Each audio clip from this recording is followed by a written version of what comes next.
بسم الله الرحمن الرحيم إن الحمد لله نحمده ونستعينه ونستغفره ونعوذ بالله من شرور أنفسنا ومن سيئات أعمالنا من يهده الله فلا مضل له ومن يضلل فلا هادي له وأشهد أن لا إله إلا الله وحده لا شريك له وأشهد أن محمدًا عبده ورسوله صلى الله عليه وعلى آله وأصحابه أجمعين أما بعد. Senang sekali pada kesempatan pagi hari ini saya bisa bermajlis dengan keluarga besar Pesantren Hidayatun Najah Bekasi dan juga para peserta kajian sekalian, dan bersama-sama menjalankan sebuah ibadah yang agung yang merupakan salah satu ibadah utama dalam Islam, sebagaimana dikatakan oleh Imam Syafi'i rahimahullahu taala, laisa syai'un ba'dal fara'idhi afdhala min talabil ilm. Setelah amalan-amalan yang wajib, tidak ada yang lebih mulia daripada mencari ilmu. Jadi pagi hari ini meskipun kita sambil santai-santai ya duduk, sesungguhnya kita sedang menjalankan sebuah ibadah yang agung. Dan insya Allah kita akan keluar dari majelis ini semuanya dengan pahala yang besar di sisi Allah Subhanahu wa taala. Maka saya mengingatkan diri saya pribadi dan para hadirin sekalian untuk ihtisab dari majelis ini. Mengharap pahala, ikhlas, tidak mengharap pahala kecuali dari Allah Subhanahu wa taala saja. Karena itu syaratnya. Insyaallah materi kajian kita pada pagi hari ini adalah tentang fikih ikhtilaf.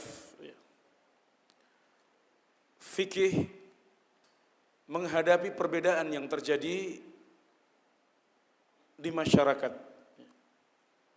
Menyikapi perbedaan pendapat yang terjadi di antara para ulama. Perbedaan pendapat yang terjadi di antara umat Islam. Karena Allah Subhanahu wa taala berkehendak secara takdir bahwasanya umat Islam akan berselisih. Umat Islam akan berbeda pendapat. Walau syaa rabbuka laja'ala an-nasa ummatan wahidah wa la yazaluna mukhtalifin illa ma rahima rabbuk. Dan kalau Allah Subhanahu wa taala berkehendak, niscaya Dia akan jadikan manusia semuanya satu umat. Namun mereka masih akan terus berbeda pendapat. Mereka akan terus berselisih, kecuali yang dirahmati oleh Allah Subhanahu wa taala, kecuali yang dirahmati oleh Tuhanmu. Jadi meskipun Allah Subhanahu wa taala memerintahkan kita untuk bersatu, untuk berpegang teguh pada tali Allah Subhanahu wa taala, jangan berselisih, jangan berbeda pendapat, itu adalah perintah secara syar'i. Namun secara qadar, secara takdir, Allah Subhanahu wa taala sudah mentakdirkan bahwasanya umat Islam akan berselisih. Kemudian saat menghadapi perselisihan yang terjadi di antara umat Islam ini, sebagian dari kita mengambil sikap ifrat, mengambil sikap berlebihan. Jadi semua perbedaan disikapi dengan keras. Perbedaan-perbedaan yang boleh pun dianggap tidak boleh. Hanya berbeda dalam masalah-masalah istihadiyah membuat kita memusuhi saudara kita.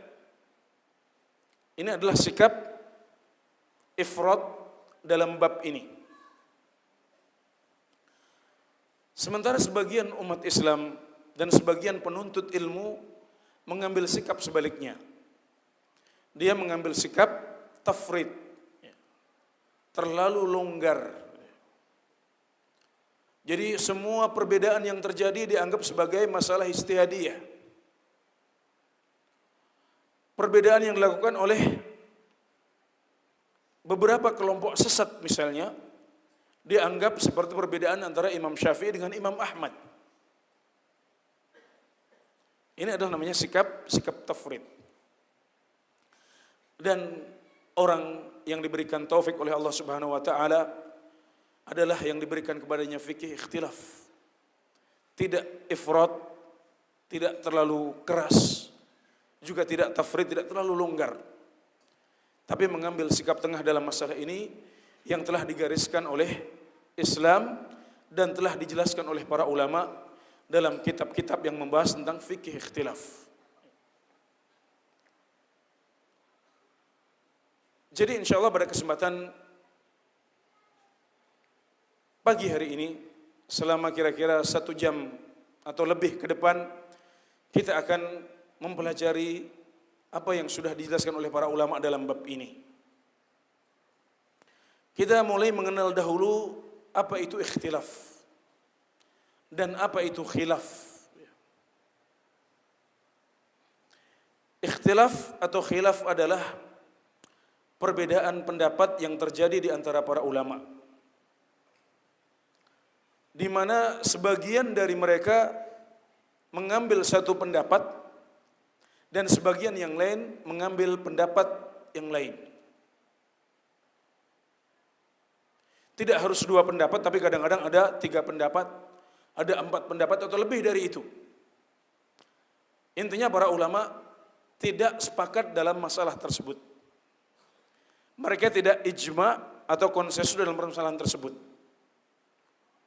Mereka berselisih, masing-masing mengambil satu pendapat.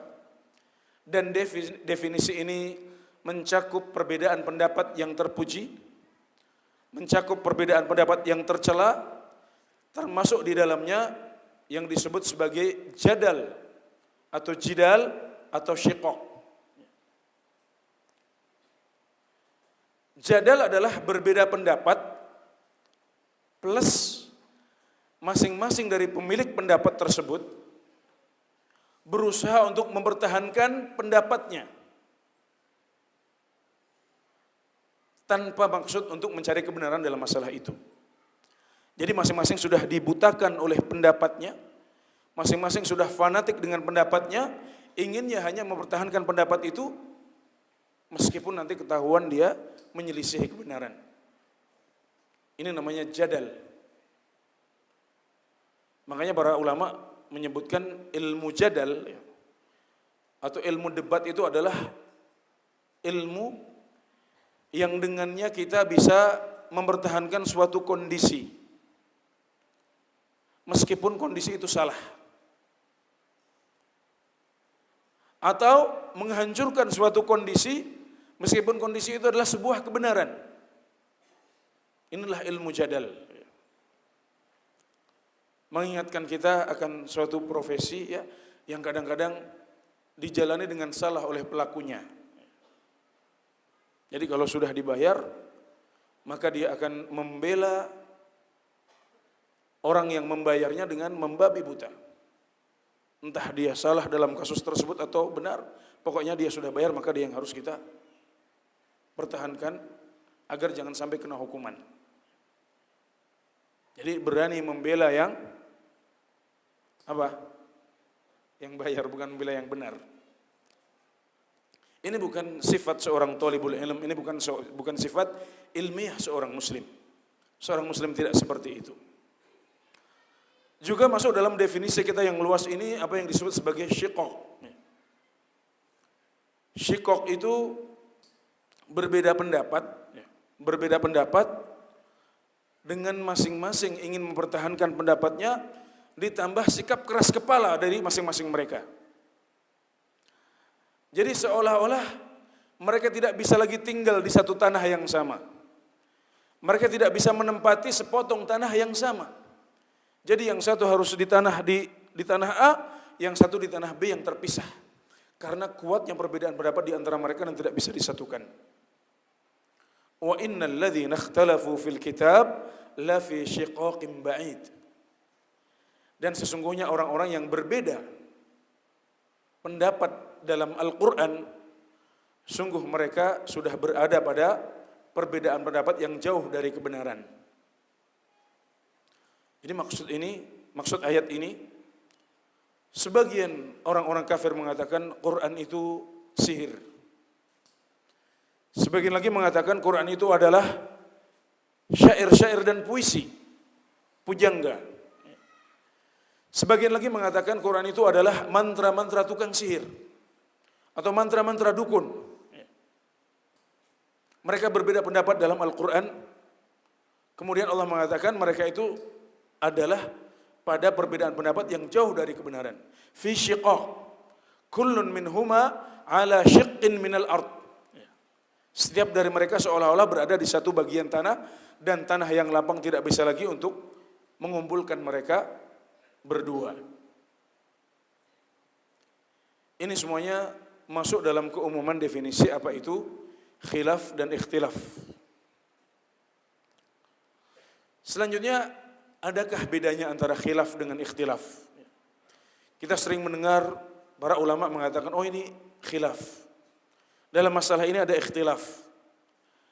Apakah ada perbedaan antara khilaf dengan ikhtilaf? Sebagian ulama mengatakan ada bedanya. Kata mereka, ikhtilaf itu dipakai untuk perbedaan pendapat yang terpuji. Ikhtilaf. Sementara khilaf itu dipakai untuk perbedaan pendapat yang tercela.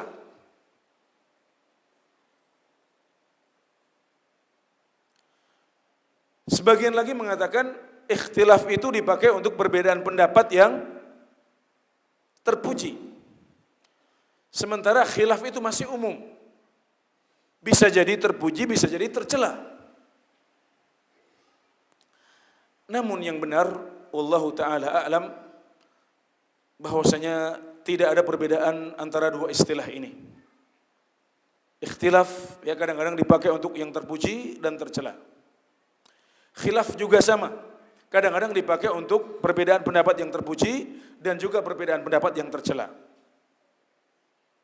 Tidak ada perbedaan makna dari keduanya dengan dalil firman Allah Subhanahu wa taala yang kita sebutkan tadi. Wa innal ladzina ikhtalafu fil kitabi la fi shiqaqin ba'id. Dan sesungguhnya orang-orang yang berselisih tentang Al-Qur'an, sungguh mereka telah berada pada perbedaan pendapat yang jauh dari kebenaran. Ini hadirin sekalian, perbedaan pendapat di sini tercela atau terpuji? Perbedaan pendapat antara orang-orang kafir di sini tercela atau terpuji? Tercela. Tapi Allah Subhanahu wa taala dalam ayat ini memakai kata apa? Ikhtilaf. Wa innal ladzina ikhtalafu. Jadi ikhtilaf bukan khilaf yang dipakai. Itu menunjukkan bahwasanya kadang-kadang ikhtilaf dipakai untuk perbedaan pendapat yang terpuji dan kadang-kadang dipakai untuk perbedaan pendapat yang tercela.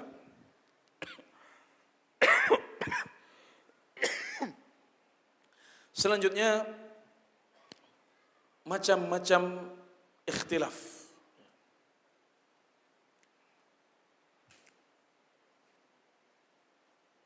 Para ulama membagi ikhtilaf atau khilaf menurut hakikatnya menjadi dua macam.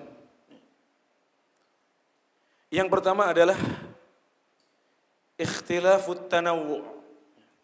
Ikhtilaf tanawwu' yaitu perbedaan pendapat di mana pendapat-pendapat yang ada di situ variatif dan semuanya benar. Jadi pendapat-pendapat ini tidak saling bertentangan dan semuanya benar karena memiliki dalil yang sahih. Contohnya adalah perbedaan pendapat di antara para ulama tentang sifat sholat khauf. Sholat dalam keadaan perang. Sifatnya macam-macam. Tidak hanya satu sifat yang diajarkan oleh Rasulullah SAW dan semua sifat tersebut memiliki landasan yang sahih.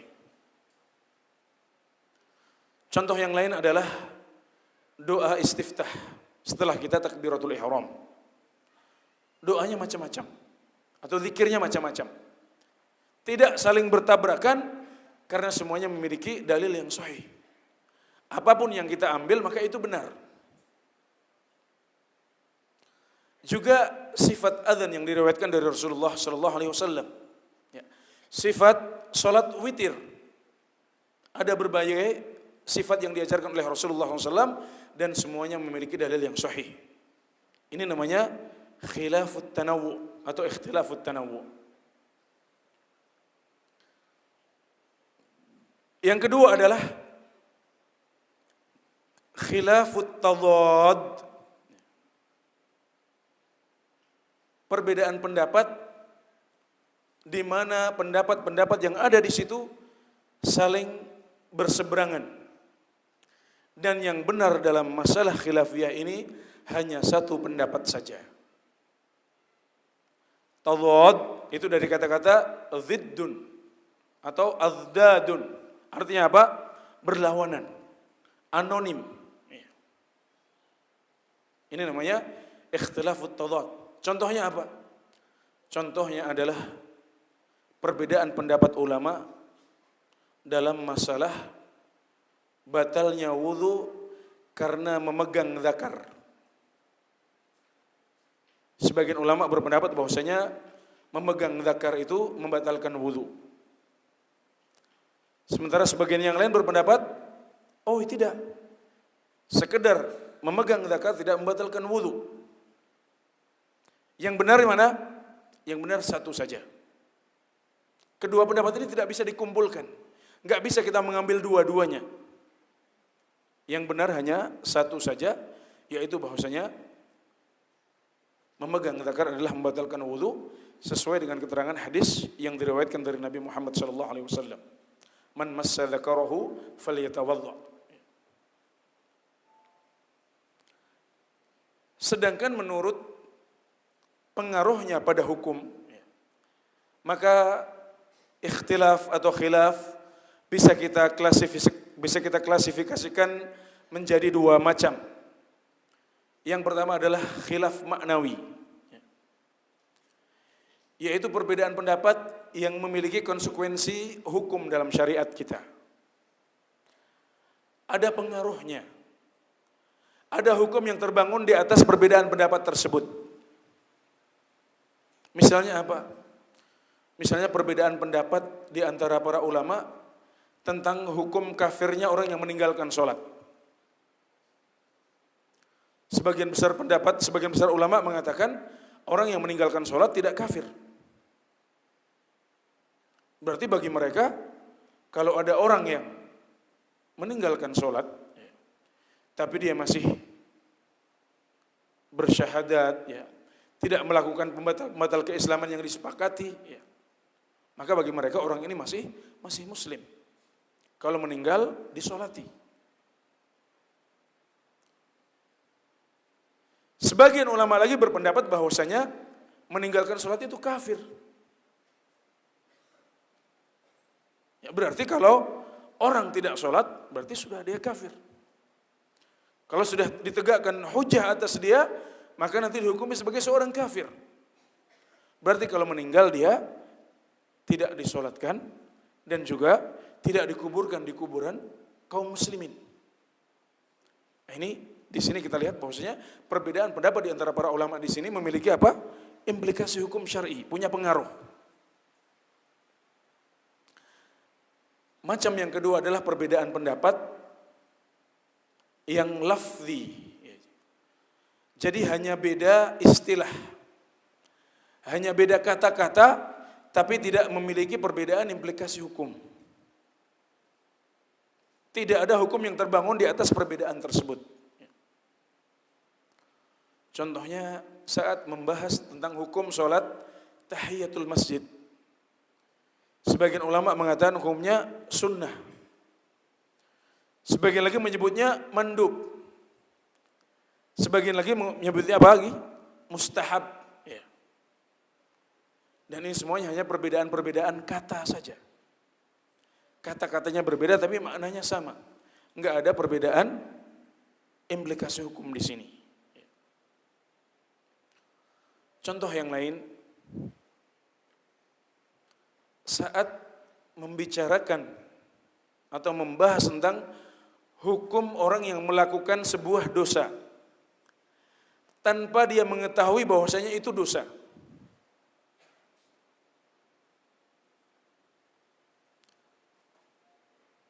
Melakukan dosa tapi enggak tahu bahwasanya itu dosa. Tidak pernah mendengar hadis yang menyatakan bahwasanya perbuatan tersebut dosa. Sebagian ulama mengatakan bahwasanya orang ini, perbuatan ini dosa. Maksudnya perbuatan orang ini secara individu ya, saat dia melakukan dosa itu, dia adalah dosa. Tapi Allah Subhanahu wa taala mengampuni dosa tersebut. Kenapa? Karena dia tidak tahu. Sebagian ulama lagi mengatakan, oh tidak, itu tidak dosa. Jadi sejak awal dia enggak dosa, karena dia enggak tahu. Ada perbedaan hukumnya enggak Pak di sini Pak? Sama, enggak ada bedanya. Di akhir enggak ada bedanya. Karena masing-masing dari dua pendapat ini mengatakan dia tidak akan dihukum oleh Allah Subhanahu wa taala. Ini namanya ikhtilaf atau khilaf lafzi. Yang beda cuma kata-katanya saja. Pengaruh hukumnya enggak beda.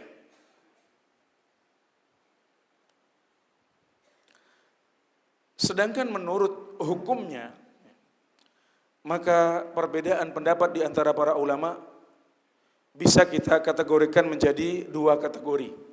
Dan ini yang paling penting. Karena dengan memahami hal ini, insya Allah kita akan tahu, oh ini perbedaan pendapat yang enggak boleh ini. Oh berarti yang menyelisih salah, bisa kita sikapi dengan keras. Kita bisa menghukumnya, oh ini perbedaan pendapat yang boleh. Oh berarti di sini kita nggak perlu terlalu keras. Jadi menurut hukumnya, perbedaan pendapat di antara para ulama atau ikhtilaf terbagi menjadi dua. Yang pertama adalah perbedaan pendapat yang boleh. Kadang-kadang diistilahkan sebagai perbedaan pendapat yang sa'igh, ya boleh, jaiz, atau mu'tabar, ya, atau mamduh, ya tidak tercela, terpuji. Apa itu khilaf yang boleh? Khilaf atau ikhtilaf yang boleh adalah perbedaan pendapat dalam suatu perkara yang belum terjadi ijma' di situ dan masing-masing dari orang yang berbeda pendapat mencari kebenaran di situ. Ini dhabitnya, ini definisinya. Perbedaan pendapat yang boleh sekali lagi adalah perbedaan pendapat dalam suatu masalah yang belum terjadi ijma' di dalamnya, kemudian masing-masing dari orang yang berbeda pendapat bermaksud mencari kebenaran dalam perbedaan pendapat itu.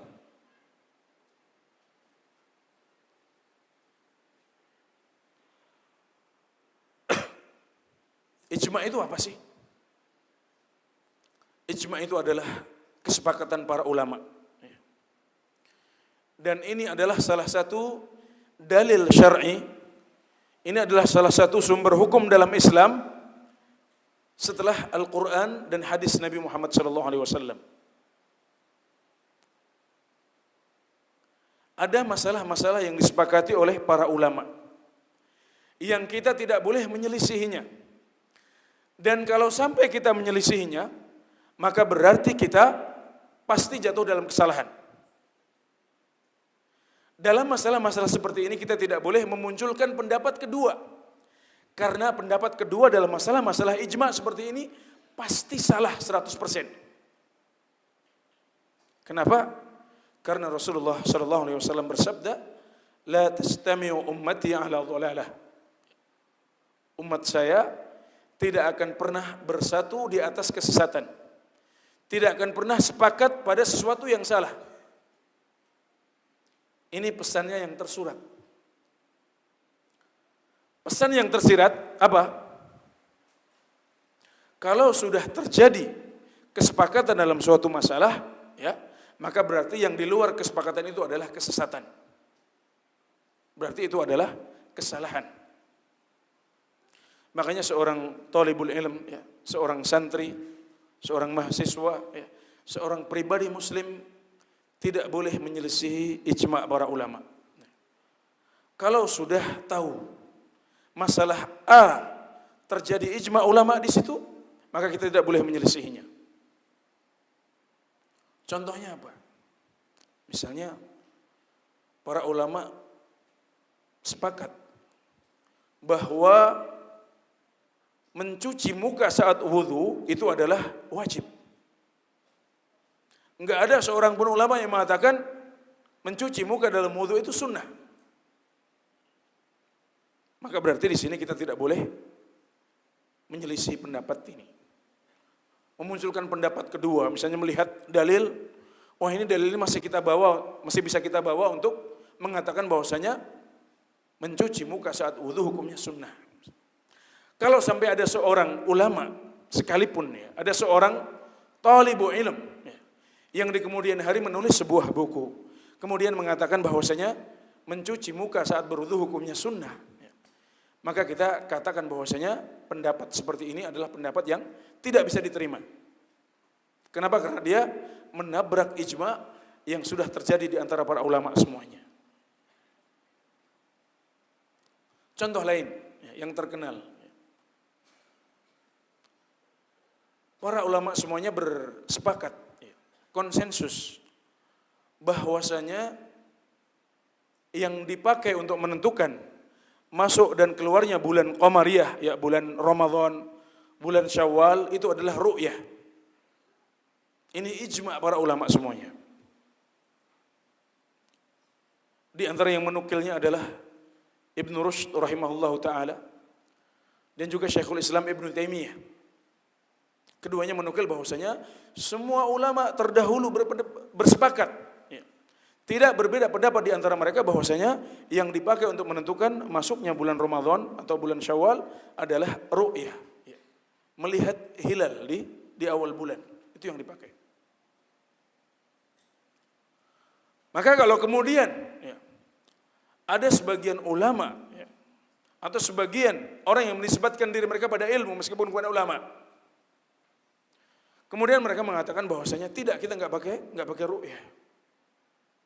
Zaman kita ini yang dipakai adalah metode lain misalnya. Maka kita katakan bahwasanya pendapat mereka ini adalah pendapat kedua yang dimunculkan setelah ijma' para ulama terjadi. Dan bisa kita katakan bahwasanya pendapat seperti ini tidak bisa diterima. Secara ilmiah, secara disiplin ilmu agama, pendapat seperti ini tidak bisa diterima. Jadi perbedaan pendapat yang boleh, yang terpuji, yang tidak tercela adalah perbedaan pendapat dalam masalah-masalah yang belum terjadi ijma' di situ. Kemudian ditambah satu lagi apa? Masing-masing dari yang berselisih mencari kebenaran dalam masalah tersebut.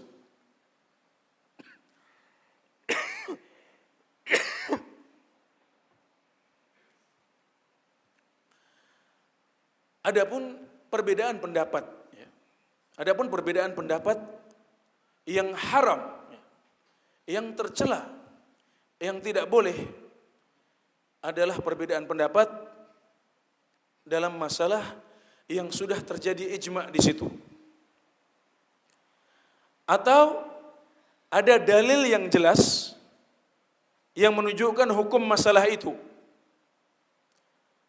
Dan orang yang menyelisihinya sudah tahu dalil tersebut. Kemudian dia juga tidak punya syubhat untuk menolaknya. Atau perbedaan pendapat yang terjadi karena ingin membela diri dan mempertahankan pendapat yang dimiliki orang tersebut.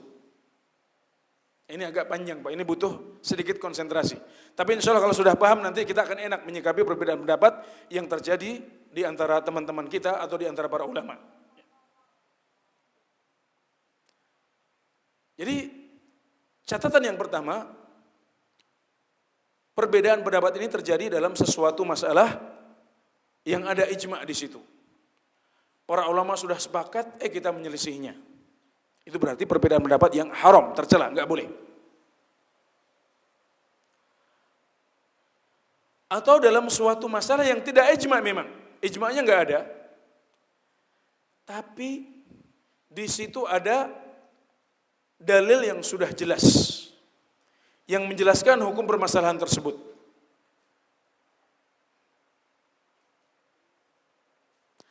Dan dalil ini sudah sampai kepada orang yang menyelisih tersebut. Ditambah dia tidak punya alasan untuk menolak hadis atau dalil tersebut. Berarti ini juga termasuk perbedaan pendapat yang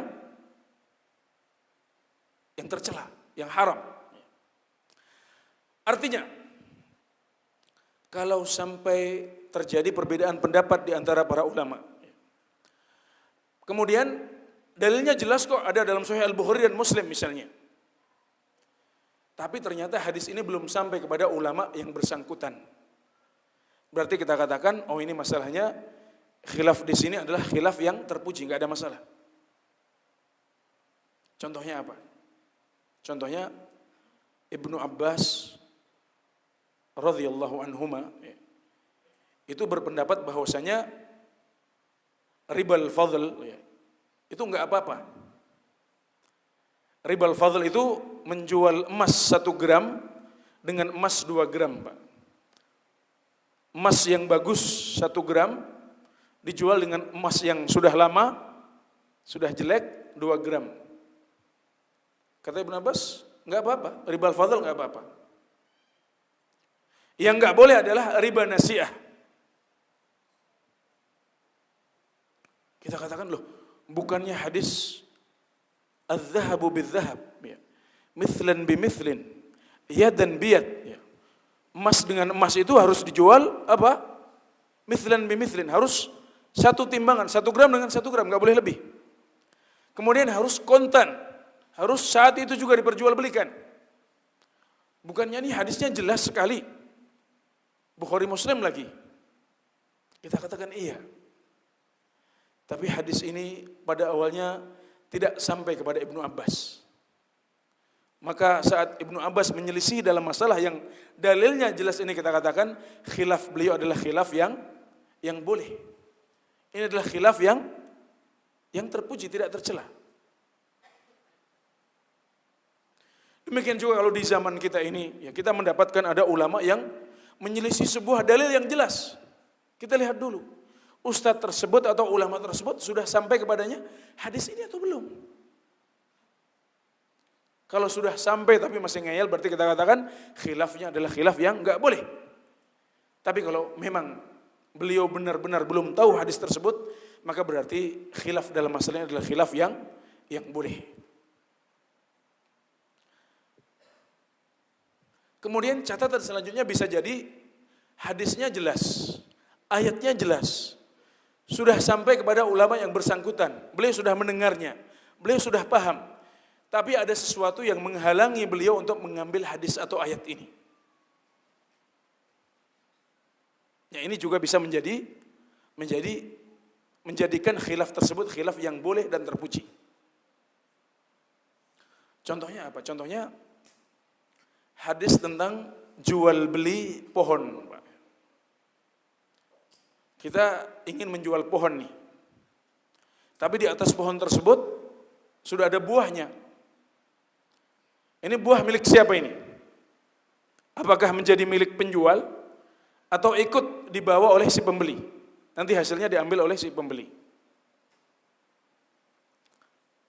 Nah, dalam masalah ini ada sebuah hadis yang sangat jelas menurut kita.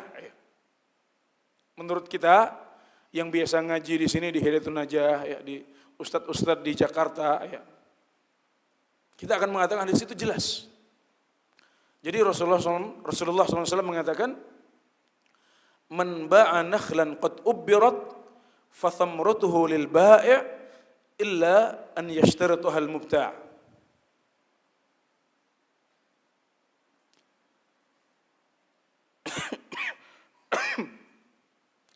Jadi barang siapa yang menjual sebuah pohon kurma yang sudah dibuai, yang sudah dikawinkan maksudnya, nanti saya akan sedikit jelaskan, maka buahnya menjadi milik pedagang. buahnya menjadi milik orang yang menjual, kecuali kalau yang membeli mensyaratkan. Misalnya mengatakan, saya akan beli dari Anda pohon ini dengan syarat buahnya menjadi milik saya. Saat itu buahnya menjadi milik siapa? Menjadi milik pembeli. Kalau nggak disyaratkan, berarti buahnya akan menjadi milik penjual. Ini hadis jelas nggak Pak kira-kira Pak? Maknanya jelas? Saya tanya, maknanya jelas? Barang siapa yang menjual sebuah pohon kurma yang sudah dikawinkan, yang sudah keluar buahnya, maka buahnya menjadi milik si penjual, kecuali kalau disyaratkan oleh si pembeli. Menurut kita hadis ini di Bukhari dan Muslim, jelas sahih. Maknanya juga jelas. Kalau saat buah sudah muncul menjadi milik penjual, berarti kalau buahnya masih belum muncul, nanti akan menjadi milik siapa? Menjadi akan milik pembeli. Tapi Imam Abu Hanifah rahimahullah ta'ala beliau mengatakan enggak seperti itu. Bagi kami, dalam segala kondisi, buah tetap menjadi milik pembeli. Tanpa kita harus merinci dengan munculnya buah tadi itu. Wahai Abu Hanifah, atau wahai pengikut Abu Hanifah, bukankah hadisnya di Sahihain? Iya, memang di Sahihain. Bukannya lafadz hadisnya juga jelas? Oh, itu kan menurut kalian jelas. Menurut kami enggak jelas. Jadi mereka akan mengatakan seperti itu. Kenapa? Karena dalam mazhab Hanafi, mereka tidak mengakui yang namanya mafhumul mukhalafah. Tadi saat kita menghukumi bahwasanya buahnya kalau belum muncul akan menjadi milik pembeli. Itu dalil kita apa Pak? Disebutkan dalam hadis gak itu? Ada nggak penyebutan bahwasanya kalau belum muncul buahnya, maka buahnya menjadi milik pembeli? Dalam hadis ada nggak? Nggak ada ya kan? Nggak ada. Itu namanya mafhumul mukhalafah. Itu namanya pesan tersirat. Pesan itu tidak tersurat dalam hadis, tapi tersirat. Dan kami, pengikut mazhab Hanafi, tidak mengakui pesan tersirat tersebut. Bagi kami mafhumul mukhalafah bukan sesuatu yang kami akui. Jadi dalam kasus ini, meskipun hadisnya jelas, kemudian Abu Hanifah juga sudah mendengarnya, para pengikut mazhab Hanafi juga sudah mendengarnya, namun mereka punya sesuatu yang membuat mereka tidak mengambil hadis yang jelas ini. Jelas menurut kita, tapi tidak jelas menurut mereka. Maka dalam kasus ini, kira-kira bagaimana? Khilafnya Abu Hanifah ini kita katakan boleh apa enggak boleh? Kita katakan boleh. Ya. Ini adalah khilaf yang sahih, perbedaan pendapat yang harus kita hormati. Karena Abu Hanifah punya sesuatu yang membuat dia menolak atau tidak memakai hadis padahal dia sahih dan jelas menurut kita. Satu lagi perbedaan pendapat yang muharram, ya, yang haram, yang tercela adalah perbedaan pendapat di mana di situ kita hanya ingin cari menang sendiri. Kita ingin membela diri kita, ingin fanatik untuk pendapat kita saja. Jadi berdasarkan keterangan di atas bisa kita simpulkan bahwasanya perbedaan pendapat yang boleh, yang sa'igh, yang mu'tabar, yang jaiz, ini semuanya istilah yang biasa dipakai untuk menyebutnya, adalah perbedaan pendapat dalam sebuah perkara yang belum terjadi ijma' di situ. Belum terjadi kesepakatan di situ. Kemudian yang kedua, ada keinginan untuk mencari kebenaran dalam perbedaan pendapat tersebut. Sedangkan perbedaan pendapat yang haram, yang tidak boleh, itu punya 3 kategori. Yang pertama, perbedaan pendapat dalam sesuatu masalah yang ijma'. Yang kedua, perbedaan pendapat dalam suatu masalah yang dalilnya sudah jelas, kita sudah mendengar dalilnya, sudah sampai kepada kita, kemudian kita juga tidak punya alasan yang bisa diterima untuk menolak dalil yang sudah jelas tersebut. Satu lagi adalah perbedaan pendapat dalam suatu masalah di mana di situ kita hanya ingin memenangkan pendapat kita sendiri. Ini juga adalah perbedaan pendapat yang diharamkan dalam agama kita.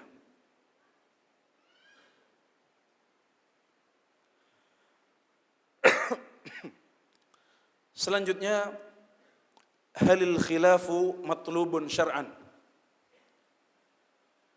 Apakah khilaf itu sesuatu yang dikejar oleh agama kita? Apakah khilaf itu adalah sesuatu yang ideal dalam agama kita? Ini pertanyaan yang akan kita jawab sekarang. Apakah perbedaan pendapat, ikhtilaf atau khilaf itu adalah sesuatu yang ideal, yang kita cita-citakan? Sehingga kita bisa mengatakan perbedaan pendapat itu lebih baik daripada kesepakatan para ulama. Berbeda lebih baik daripada bersatu. Jawabannya tentunya yang lebih baik adalah persatuan dan tidak adanya perselisihan. Itu yang ideal. Dan itu yang diperintahkan secara syariat. Namun secara takdir Allah Subhanahu wa taala berkehendak bahwasanya umat Islam akan berselisih, berbeda pendapat. Maka kalau sampai terjadi perbedaan pendapat, kita harus kembalikan perbedaan itu kepada Al-Quran dan Sunnah Nabi Muhammad SAW. Fa in tanaza'tum fi syai'in farudduhu ila Allahi war Rasul. Kalau kalian berselisih, berbeda pendapat, maka kembalikanlah kepada Allah, yaitu kepada kitabnya dan juga kepada Rasul. Saat beliau masih hidup bertanya langsung, dan saat beliau sudah meninggal kembali kemana? Kembali kepada sunnah dan hadis Nabi Muhammad SAW. Kemudian kita lihat, kalau perbedaan pendapat itu adalah perbedaan pendapat yang haram, ya, yang ghairu mu'tabar, yang tercela, maka itu adalah maksiat yang harus kita hilangkan. Kita harus berusaha mengangkat perbedaan pendapat tersebut. Jadi kalau kita mendapati di masyarakat kita ada orang yang menyelisihi, terus setelah kita terapkan kaidah yang sudah kita sebutkan tadi, kita dapatkan bahwasanya ini khilaf ini haram, ini tercela ini. Maka bagaimana sikap kita? Kita katakan ini adalah maksiat yang harus kita hilangkan. Kita harus berusaha untuk menumbangkan maksiat ini semampu kita. Kita jelaskan, Bapak, pendapat Anda ini menyelisih ijma. Bapak, ya, pendapat Anda ini menyelisih hadis yang sudah jelas di Sahihain, Bukhari dan Muslim. Bapak, ittaqillah. Kelihatan dari sikap Anda bahwasanya Anda hanya ingin menang sendiri. Jadi ini harus kita hilangkan, ya. Kita hilangkan dari tengah-tengah umat Islam. Kenapa? Karena khilaf yang haram, ya, khilaf yang tercela adalah dosa dan maksiat kepada Allah Subhanahu wa taala.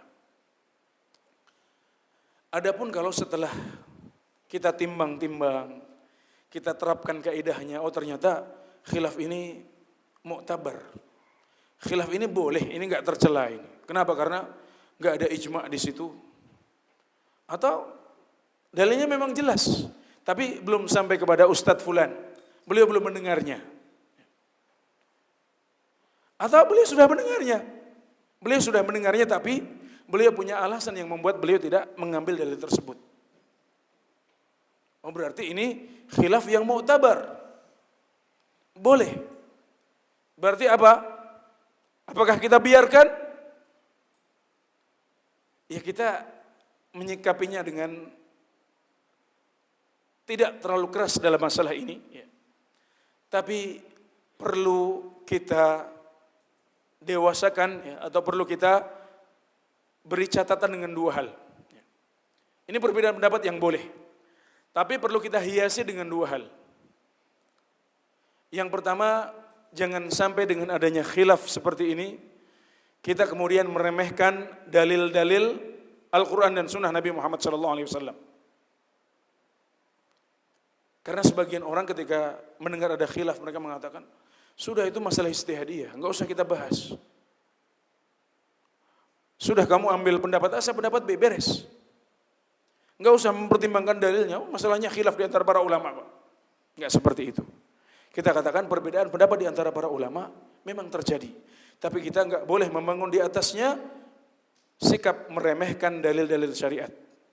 Tetap kita harus mengagungkan syariat. Kalau tiba saatnya kita mengetahui ternyata dalilnya menyelisih apa yang kita pilih. Dalilnya menyelisih pendapat yang kita pilih, segera kita tinggalkan. Kita agungkan dalil-dalil syariat. Ayat dan hadis yang sahih. Ijma'.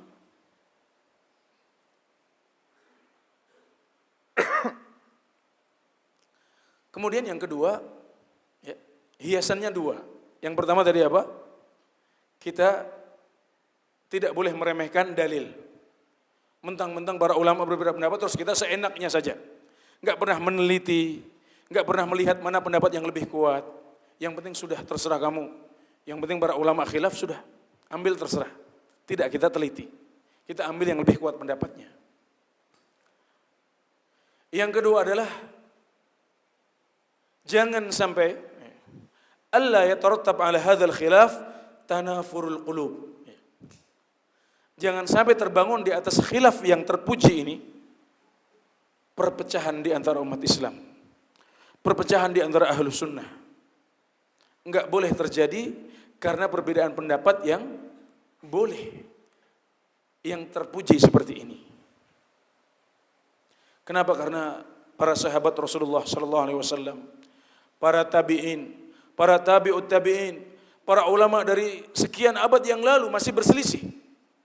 Mereka masih berselisih, mereka terus berselisih, berbeda pendapat, namun mereka saling menyayangi di antara mereka. Dan kita juga harus bisa seperti itu.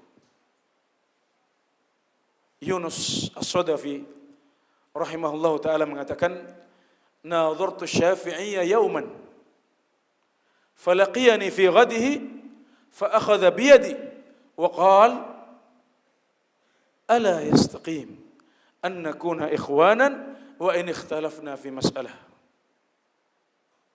Suatu ketika saya berdebat ya, atau berdiskusi dengan Syafi'i. Maka esok harinya saya bertemu dengan beliau. Kemudian beliau mengambil tangan saya dan mengatakan, apa tidak bisa kita tetap berkawan, tetap bersaudara, ya, tetap saling salam, tetap saling senyum, meskipun kita berbeda dalam satu masalah. Bisa enggak? Bisa kan? Dan itu adalah sirah para ulama semua dari zaman sahabat, dari zaman tabi'in sampai zaman kita. Kita enggak mungkin sepakat dalam semua masalah. Akan ada masalah-masalah yang kita perselisihkan. Dan itu adalah cerita lama. Ini bukan monopoli zaman kita. Bukan kita saja yang menghadapi perbedaan pendapat seperti ini. Maka jangan menciptakan solusi sendiri. Teladanilah para ulama Islam. Para sahabat, para tabi'in semuanya sudah mencontohkan. Seperti yang dilakukan oleh Imam Syafi'i di sini. Perbedaan pendapat dalam 1-2 masalah, bahkan dalam 100 masalah.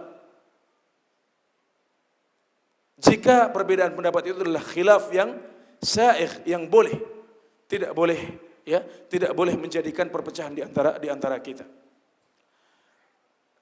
Kemudian Imam Zahabi, ya, saat mengomentari kisah ini beliau mengatakan, wa hadza yadullu ala kamali aqli hadzal rajul.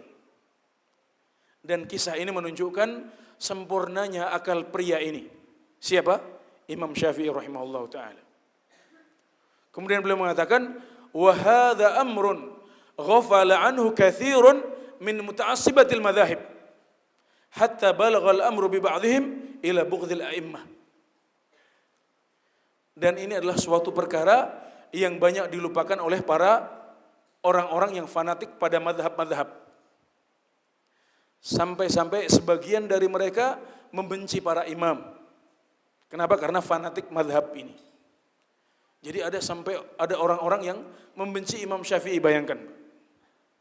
Bayangkan Imam Syafi'i dibenci. Bagaimana orang seperti Syafi'i yang sehebat itu dibenci oleh sebagian orang. Kita mungkin pernah mendengar ya, di sebagian buku fikih disebut, dibahas masalah apa hukum nikah antara seorang pria bermadzhab Syafi'i dengan seorang wanita bermadzhab Hanafi. Bayangkan, Pak. Hukum nikah antara seorang Syafi'i dengan seorang Hanafi. Dengan nikah antara seorang pria Syafi'i dengan seorang wanita Hanafi. Dibahas dalam sebuah buku fikih.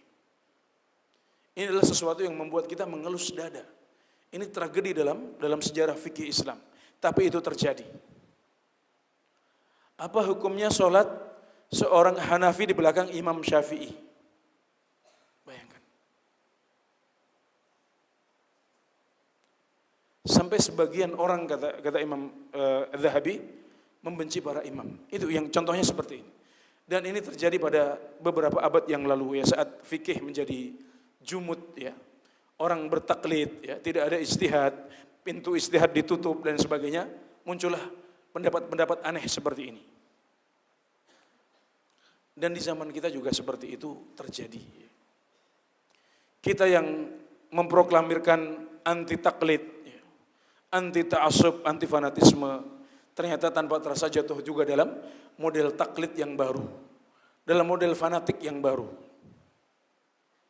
Ada seorang ustadz ditanya, apa hukumnya seorang istri bertahan menjadi istri seorang suami yang beda ustadznya? Bisa dipahami nggak pertanyaan ini, Pak? Ini muncul beberapa bulan atau beberapa tahun yang lalu. Ini saya bukan ngarang. Ini terjadi di antara umat Islam dan di antara ahlu sunnah di Indonesia. Dua orang sama-sama ngaji, ya, mendapati hidayah, mencintai sunnah, tapi kemudian ada sedikit perbedaan pendapat antara suami dengan istri. Si istri ngaji di Ustadz A, si suami mengaji di Ustadz B. Ada beberapa perbedaan pendapat di antara kedua Ustadz ini. Maka si istri bertanya kepada Ustadznya, apa hukum saya bertahan di rumah suami saya? Dan fatwanya tidak kalah membuat kita mengelus dada. Si Ustadz mengatakan keduanya harus dipisahkan. Dan itu terjadi, kawan sekalian.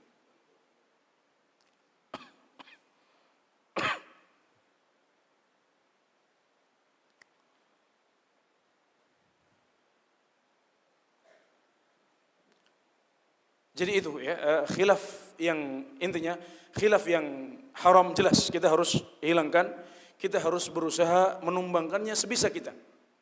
Adapun khilaf yang mu'tabar yang boleh, maka perlu kita hiasi dengan dua hiasan. Yang pertama, jangan sampai menimbulkan sikap remeh terhadap dalil. Kemudian yang kedua, jangan sampai terbangun di atasnya perpecahan di antara umat Islam dan ahlu sunnah. Kenapa sampai terjadi khilaf di antara para ulama? Khilaf terjadi dengan berbagai sebab. Di antara sebab-sebab tersebut adalah perbedaan kemampuan para ulama. Para ulama itu meskipun mereka semuanya ulama, semuanya ahli fikih, semuanya ahli hadis, tapi mereka tidak satu tingkatan. Imam Syafi'i itu laksana purnama di masa beliau. Syekhul Islam Ibnu Taimiyah itu susah dicari penggantinya sampai zaman kita sekarang. Padahal sudah lewat sekian abad.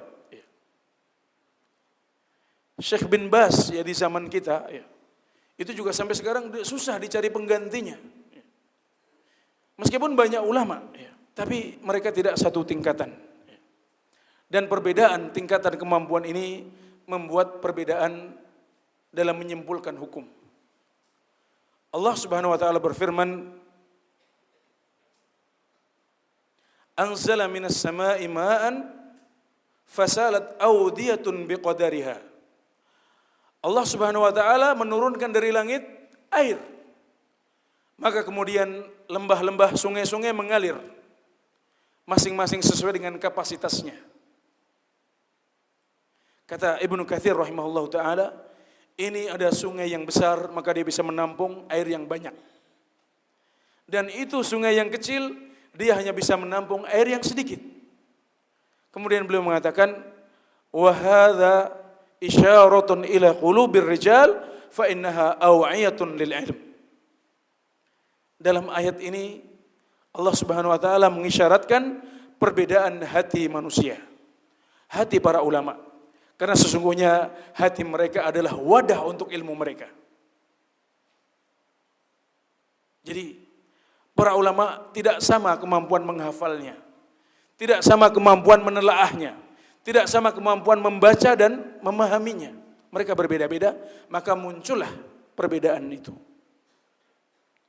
Bahkan dua orang nabi pun yang dituntun, dibimbing oleh Allah Subhanahu wa taala pun berbeda fatwa, berbeda vonis hukuman.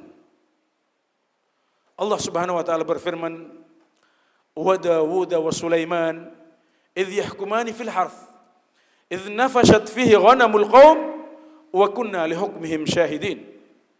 Fafahamnaha Sulaiman wa kullan ataina hukman wa ilma." Dan Daud dan Sulaiman saat keduanya mengadili sebuah kasus tentang ladang. Daud dan Sulaiman mengadili sebuah kasus tentang ladang. Ladang ini tanamannya dirusak oleh kambing suatu kaum yang masuk ke ladang tersebut pada suatu malam. Tanamannya rusak. Buah anggur yang ada di situ rusak. Maka si pemilik anggur dan pemilik kambing datang kepada Nabi Daud alaihissalam. Kata Nabi Daud, serahkan kambingmu kepada pemilik anggur sebagai ganti rugi atas anggurnya yang rusak. Kemudian vonis ini didengar oleh putra beliau Nabi Sulaiman. Kemudian Nabi Sulaiman mengatakan, wahai ayahanda, ada yang lebih ringan untuk keduanya daripada vonis ini. Apa itu, kata Nabi Daud? Serahkan kambing kepada pemilik anggur. Serahkan anggur kepada pemilik ladang atau pemilik anggur. Sampai si pemilik anggur bisa mengembalikan tanaman seperti sedia kala. Baik dengan menanam kembali atau memperbaiki tanaman yang rusak. Dan selama itu si pemilik anggur boleh untuk menikmati kambing. Maksudnya boleh mengambil apanya? Boleh mengambil susunya, ya. Boleh mengambil manfaat dari kambing ini. Kalau tanaman sudah kembali seperti semula, maka si pemilik anggur harus mengembalikan kambing ini kepada si pemilik kambing. Ini perbedaan pendapat antara keduanya. Mana yang benar? Yang benar adalah yang ditakrir, yang dibenarkan oleh Allah Subhanahu wa taala, yang dipuji oleh Tuhan semesta alam. Fafahamnaha Sulaiman. Maka kami berikan pemahaman kepada Sulaiman dalam kasus ini. Dan masing-masing dari keduanya kami berikan kekuasaan dan ilmu. Keduanya punya kekuasaan, keduanya punya ilmu. Tapi dalam masalah ini pendapat Nabi Sulaiman lebih baik daripada pendapat Nabi Daud. Jadi perbedaan kemampuan, ya, perbedaan pemahaman bisa menimbulkan perbedaan kesimpulan dalam berijtihad. Kemudian di antara sebab perbedaan ini adalah perbedaan waktu atau perbedaan kemampuan dalam memberikan waktu belajar. Para santri, ya, para mahasiswa yang tidak disibukkan kecuali dengan belajar, mereka bisa belajar lebih banyak. Para ayah yang sudah berkeluarga, ya, orang-orang yang sudah bekerja, ya, mereka tidak lagi punya waktu yang seluas yang dimiliki oleh para santri dan para mahasiswa. Maka mereka tidak bisa belajar lebih banyak. Dan ilmu itu adil, memberikan kepada masing-masing pencari ilmu sesuai dengan apa yang mereka keluarkan, sesuai dengan usaha mereka, sesuai dengan waktu yang telah diberikan kepada mereka. Ada sebagian ulama yang kaya. Dia tidak perlu bekerja lagi. Maka dia punya waktu lebih banyak untuk menelaah. Sebagian ulama sangat sibuk dengan berbagai pekerjaan. Menjadi mufti, di saat yang sama menjadi qadhi juga. Harus menulis di majalah dan sebagainya. Enggak sibuk. Sibuk. Jadi kadang-kadang dalam sebuah masalah tertentu, ya, seorang mahasiswa yang full ya, mengerjakan tugasnya tanpa diganggu apapun, ya, bisa jadi sampai kepada kesimpulan yang lebih benar daripada seorang ulama senior karena dia sibuk dengan pekerjaannya. Dan sebab-sebab ini kembali kepada 3 sebab utama. Yang pertama adalah perbedaan karena nusus, ya, perbedaan karena dalil-dalil dalam agama. Perbedaan dalil-dalil syar'i. Maksudnya bisa jadi sebuah hadis sampai kepada satu ulama tapi tidak sampai kepada ulama yang kedua. Hadis ini sampai kepada ulama A dengan sanad yang sahih, tapi sampai kepada ulama yang kedua dengan sanad yang lemah. Hadis yang sama sampai kepada ulama A dengan lafadz tertentu, tapi sampai kepada ulama yang lain dengan lafadz yang berbeda.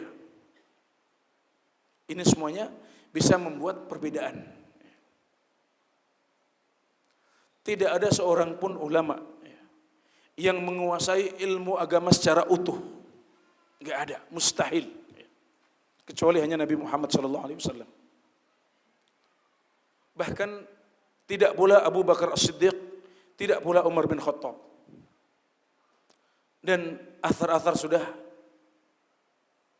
panjang lebar mencatat peristiwa itu. Abu Bakar As-Siddiq radhiyallahu anhu, ya, suatu saat ditanya oleh seorang nenek yang bertanya apakah dia berhak mendapatkan jatah warisan dari cucunya yang meninggal. Maka Abu Bakar ketika dia ingat ayat-ayat Al-Quran, hadis-hadis yang sudah dia dengar dari Rasulullah SAW, beliau mengatakan, wahai nenek, tidak ada jatah untukmu dalam ayat Al-Quran, tidak juga dalam hadis-hadis Nabi Muhammad SAW. Maka kamu nggak dapat bagian dari warisan cucumu. Tapi kemudian Al-Mughirah bin Syu'bah, Muhammad bin Maslamah, dan Imran bin Husain, 3 orang sahabat ini menyampaikan kepada Abu Bakar As-Siddiq sebuah hadis. Ketiganya bersaksi bahwasanya Rasulullah SAW memberikan untuk seorang nenek 1/6 bagian warisan. Maka kemudian Abu Bakar As-Siddiq mengambil pendapat itu. Beliau tidak pernah mendengarnya dari Rasulullah SAW. Kenapa? Karena Rasulullah SAW kadang-kadang menyampaikan hadis di depan sebuah kelompok jamaah sahabat. Yang lain sibuk di pasar, yang lain sibuk sedang bepergian. Kemudian di kesempatan yang lain beliau menyampaikan hadis kepada kelompok yang kedua ini. Sementara giliran kelompok yang pertama sedang sibuk berdagang, sedang sibuk mengurus ladang dan sawah. Sehingga kelompok yang pertama tadi memiliki hadis-hadis yang tidak dimiliki oleh kelompok yang kedua. Sebaliknya kelompok yang kedua memiliki hadis-hadis yang tidak dimiliki oleh kelompok yang pertama. Padahal Abu Bakar adalah orang yang sangat jarang sekali berpisah dengan Rasulullah SAW. Beliau orang yang paling banyak menemani Rasulullah SAW. Tapi ada beberapa hadis yang tidak beliau kuasai.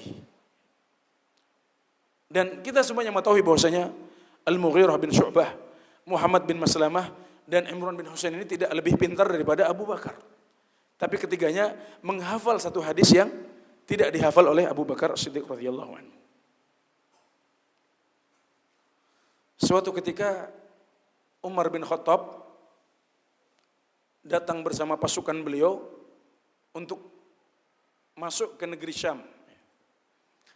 Syam itu, Pak, sebuah tempat atau wilayah yang sekarang ditempati oleh Jordania, Suriah, Lebanon, Palestina, dan Israel. Israel nggak usah disebut karena ini nggak sah dia di situ ya. Jadi wilayah yang terletak di sebelah utara Jazirah Arab. Kemudian ketika akan masuk Syam ini, beliau sudah sampai perbatasan Hijaz.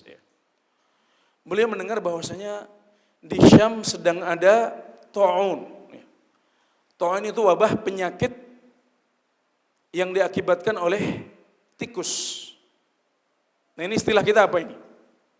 Jadi wabah pes, ya, wabah penyakit pes. Maka kemudian beliau ragu apakah akan masuk Syam yang sedang terkena wabah pes atau balik saja ke Madinah. Maka sebelum memutuskan beliau meminta pendapat para sahabat. Beliau panggil para muhajirin, kemudian beliau ambil pendapat mereka. Kemudian beliau panggil para ansor, beliau ambil juga pendapat mereka. Kemudian setelah itu beliau panggil orang-orang yang baru masuk Islam setelah penaklukan Mekah. Dan tidak ada seorang pun di antara mereka yang menyampaikan hadis dari Rasulullah SAW dalam masalah ini. Semuanya hanya menyampaikan pendapat berdasarkan apa? Berdasarkan ijtihad. Sebaiknya begini, sebaiknya begitu. Tapi nggak ada seorang pun yang mendengar hadis dari Rasulullah seputar masalah ini. Sampai akhirnya datang Abdurrahman bin Auf radhiyallahu anhu dan mengatakan, wahai Amirul Mukminin, saya telah mendengar satu hadis dalam masalah ini dari Rasulullah sallallahu alaihi wasallam. Kemudian beliau mengatakan, Rasulullah SAW bersabda, "Idza waqa'a bi ardin wa antum fiha, fala takhruju firaran minhu. Wa idza sami'tum bihi bi ardin, fala taqdamu alaihi." Artinya, kalau wabah pes sudah terjadi di suatu wilayah dan kalian sedang berada di wilayah tersebut, kalian sudah masuk dalam wilayah tersebut, maka jangan kalian keluar dari tempat tersebut untuk lari dari penyakit ini, dari wabah ini.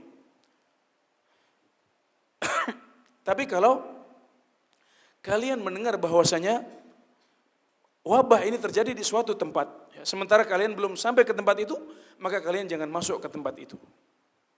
Ini adalah sabda Nabi Muhammad SAW.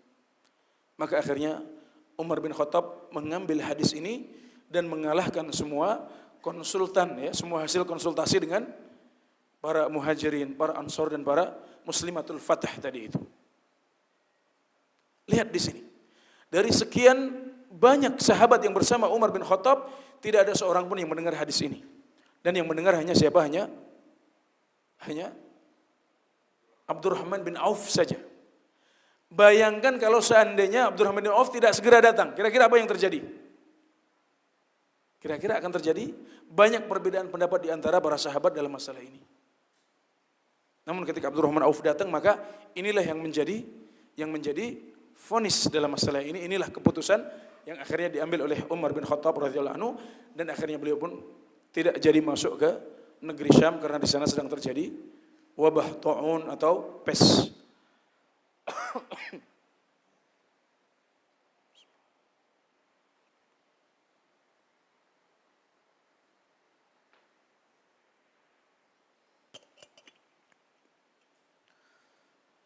Sebab utama yang kedua adalah perbedaan karena bahasa, Pak. Jadi kadang-kadang perbedaan pendapat di antara para ulama bukan terjadi karena dalilnya, tapi karena cara memahami, karena faktor bahasa. Misalnya dalam ayat, wal mutallaqatu yatarabbasna bi anfusihinna thalathata quru. Dan orang-orang yang sudah ditalak, ya, para janda, ya, itu mereka harus menunggu, ya, masa iddah mereka sebelum nanti menikah lagi, ya, selama 3 quru. Ya. Redaksi ayatnya demikian, 3 quru. Nah, kata quru ini dalam bahasa Arab mengandung 2 makna. Bisa berarti haid, bisa berarti masa suci.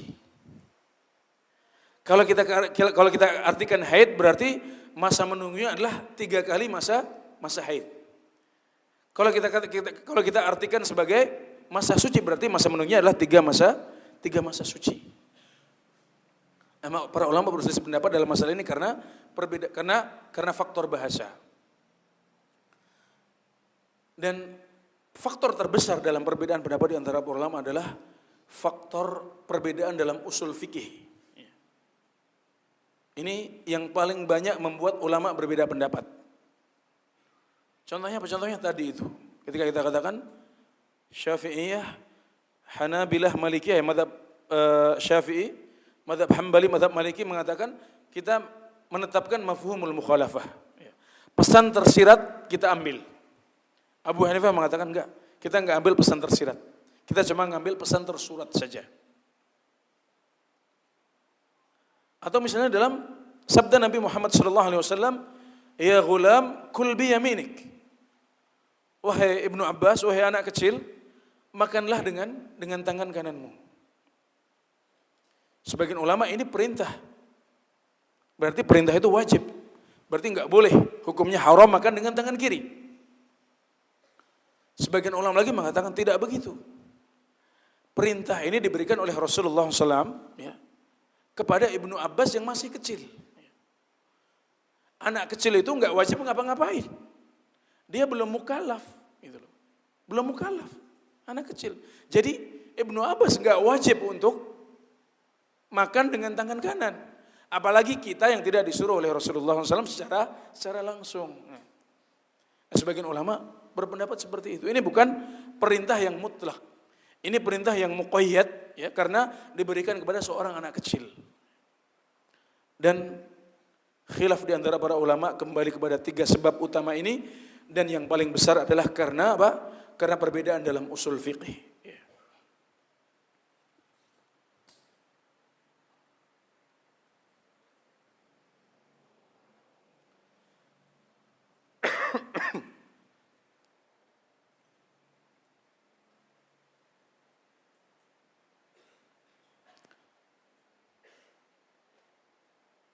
Selanjutnya, apa faedahnya kita belajar fikih ikhtilaf?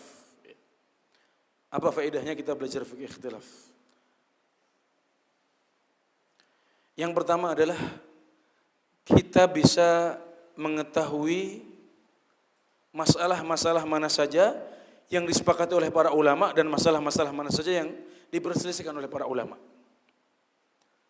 Sehingga kita tahu, oh dalam masalah ini kita nggak boleh menyelisih pendapat ini. Kenapa? Karena masalahnya ijma. Kalau kita menyelisih berarti kita salah pasti. 100% salah. Nggak mungkin kita benar di situ. Oh, atau kita mau tahu ini masalah khilafiyah, ya artinya bolehlah kita berbeda pendapat, kita nggak usah terlalu keras dalam masalah ini, masalah khilafiyah. Kalau memang dalilnya nggak kuat banget, kita masih bisa menyelisihinya. Toh para ulama berbeda pendapat di situ. Kemudian yang kedua, dengan belajar fikih ikhtilaf, kita bisa memperkuat pendapat kita dan bisa mempertahankan pendapat kita saat diskusi. Orang yang belajar satu madhab saja, orang yang belajar satu madhab saja, itu ya bagus, nggak ada masalah. Gitu. Tapi ketika suatu saat dia ditanya misalnya, loh, bukankah dalam masalah itu ada hadis A, ada hadis B. Nah kalau dia tidak mempelajari mazhab yang lain, dia akan bingung. Masa seperti itu sih? Berbeda dengan orang yang belajar fikih ikhtilaf. Orang yang belajar fikih ikhtilaf dia tahu, oh ya memang itu ada perbedaan pendapat di situ. Pendapat A mengatakan begini, dalilnya ini. Pendapat B mengatakan begini, dalilnya begini. Kemudian yang kuat adalah pendapat A. Adapun pendapat B bisa kita jawab dengan begini, begini, begini misalnya. Membuat pendapat kita bisa kuat. Kemudian yang ketiga yang barangkali bisa kita rasakan langsung dalam masalah kita, ya kita bisa mengambil sikap yang benar, ya, sikap yang jelas dalam menyikapi perbedaan pendapat yang ada di masyarakat kita. Ya. Seperti yang kita sebutkan tadi. Ya. Contoh-contoh yang aneh-aneh tadi kita sebutkan, ya. Itu terjadi karena orang tidak punya fikih ikhtilaf. Masalah-masalah yang sering kita dengar, kadang-kadang kita melihat ada saudara kita penampilannya sama, ya, ulamanya sama, buku yang dikaji sama, ya. Saat kita senyumi melengos. Ya. Kita ucapkan assalamualaikum enggak dibalas. Kenapa? Karena tidak ada fikih ikhtilaf. Padahal apa sih bedanya kita dengan sebagian saudara-saudara kita ini? Apakah masalah-masalah yang disepakati para ulama? Enggak. Masalah-masalah yang dalilnya jelas? Enggak juga. Tapi semuanya adalah masalah-masalah yang ijtihadiyah. Para ulama di zaman kita punya banyak fatwa. Ya. Berbeda pendapat di situ. Syekh bin Bas mengatakan begini, Syekh Muqbil mengatakan begitu. Ya. Keduanya tetap saling hormat, saling mencintai. Masalah yang sama ketika dipindah di Indonesia, masalahnya sama persis. Tapi yang terjadi tidak seperti itu, tidak saling hormat, tidak saling cinta. Kita pecah gara-gara perbedaan-perbedaan pendapat dalam masalah-masalah ijtihadiyah seperti ini. Bedanya apa? Karena para ulama punya fikih ikhtilaf, kita tidak punya fikih ikhtilaf. Itulah. Bahkan saya rasa saya tidak berlebihan ya kalau masalah-masalah besar ya yang sering dibahas, yang sering diungkit-ungkit ya, yang membuat perpecahan di antara muslimin di Indonesia atau secara khusus di antara ahlus sunnah di Indonesia, itu masalah-masalah yang semuanya ijtihadiyah.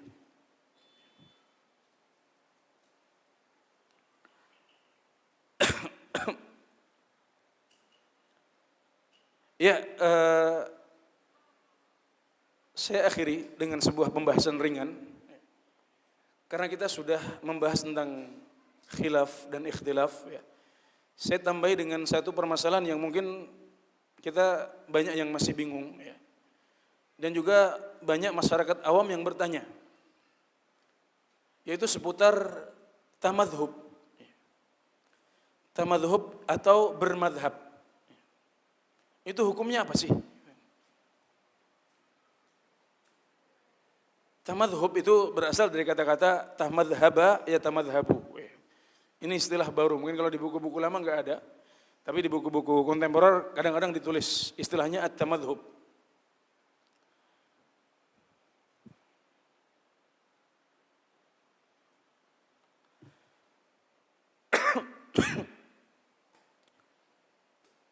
Kata tamadhub ini dipakai untuk dua pengertian. Pengertian yang pertama adalah menisbatkan diri kepada salah satu madhab di antara madhab-madhab ahlus sunnah wal jamaah, termasuk madhab dhahiriyah. Menisbatkan diri kepada salah satu madhab ahlus sunnah, termasuk dalam hal ini madhab dhahiriyah. Jadi mengatakan, saya adalah pengikut madhab Syafi'i. Saya adalah pengikut madhab Hambali misalnya. Atau saya mengatakan, saya pengikut madhab Dhahiri. Dhahiri itu pengikutnya Dawud al-Dhahiri namanya. Ini salah satu madhab Ahlus Sunnah. Karena madhab dalam Ahlus Sunnah tidak terbatas pada madhab yang 4 yang kita kenal selama ini. Di sana ada banyak madhab yang lain. Yang 4 itu yang terkenal. Dan saat masanya para imam itu ada ulama-ulama yang lain yang barangkali lebih pintar dari mereka. Tapi mereka tidak terkenal.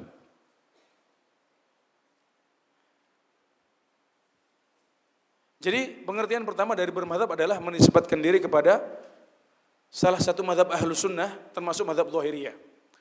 Lawannya, anonimnya adalah Al-Madhabiyah. Al-Madhabiyah adalah tidak menisbatkan diri kepada salah satu madhab di antara madhab Ahlus Sunnah tadi itu. Jadi saya mengatakan, saya Muslim, saya Muhammadi, saya pengikut Muhammad saja. Saya enggak ikut Syafi'i, enggak ikut Maliki juga, Hanafi juga enggak, Hambali juga enggak, terus Dhahiri juga enggak misalnya. Ini namanya Al-Madhabiyah dengan pengertian yang pertama. Pengertian tamadhub atau bermadhab yang kedua adalah mengikuti pendapat salah satu madhab, ya, di mana kita tidak pernah keluar dari pendapat madhab tersebut. Jadi dalam semua masalah kita ikuti madhab tersebut. Dari A sampai Z, ikut madhab Syafi'i misalnya. Dari sejak kitabus shalah, kitabus siyam, dalam masalah zakat, masalah haji, masalah jual beli, semuanya pokoknya madhab Syafi'i. Enggak pernah keluar dari pendapat Imam Syafi'i, meskipun barangkali ada sebagian pendapat beliau yang bertentangan dengan dalil yang jelas misalnya.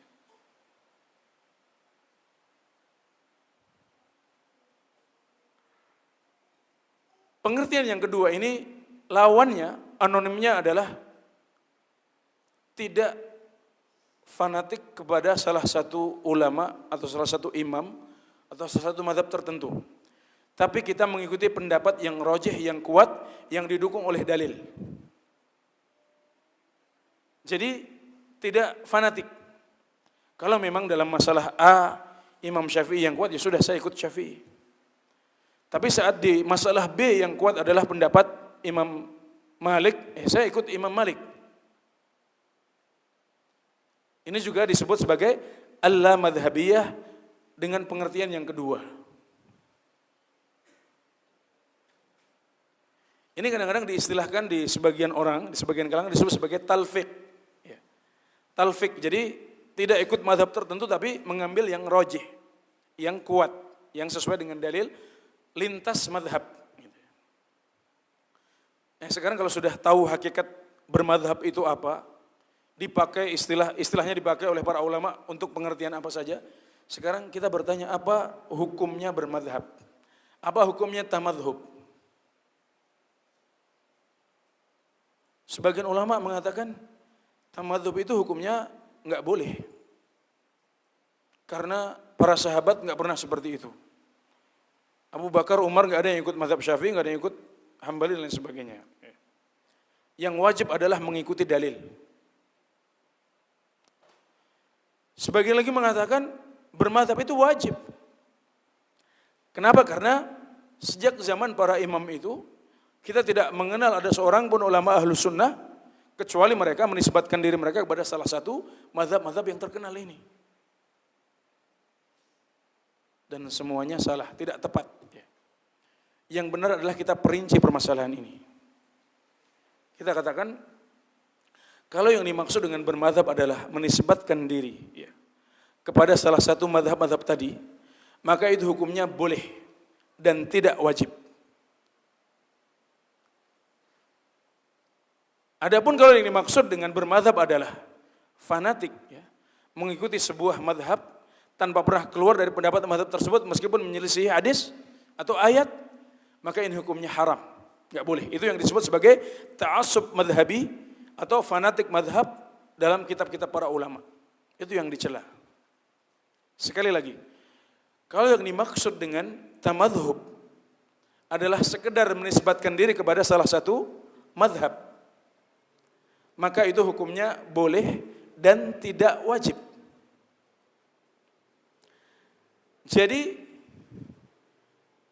bukan suatu aib kalau saya mengatakan saya adalah Syafi'i, saya pengikut madhab Syafi'i. Sebagaimana tidak aib juga, tidak tercela juga kalau saya mengatakan saya enggak ikut mazhab apapun. Kenapa? Karena hukumnya boleh, enggak wajib. Enggak ada kata tercela di sini. Adapun kalau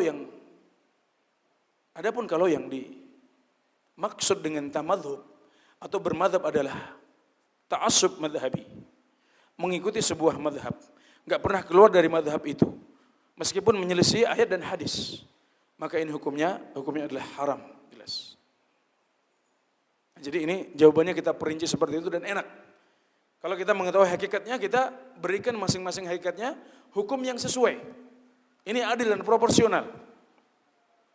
Kenapa? Karena tidak ada seorang pun di antara ulama yang kita kenal yang pernah hidup di atas muka bumi dalam sejarah Islam yang maksum dari kesalahan. Bahkan semua imam ini, semua ulama ini mewasiatkan kepada para pengikut mereka untuk jangan sampai ta'assub. Imam Syafi'i rahimahullah ta'ala mengatakan, barang siapa yang sudah jelas baginya suatu hadis, suatu sunnah, maka dia tidak boleh menyelisihinya untuk mengikuti pendapat ulama siapapun ulama itu. Imam Malik rahimahullah ta'ala mengatakan, semua orang kullun yu'khadhu min qawli wa yurad illa sahib hadzal qabr. Semua orang itu bisa diambil pendapatnya dan bisa juga ditolak kecuali pemilik kuburan ini. Sambil menunjuk kepada kuburan siapa? Rasulullah sallallahu alaihi wasallam di dekat Masjid Nabawi sana.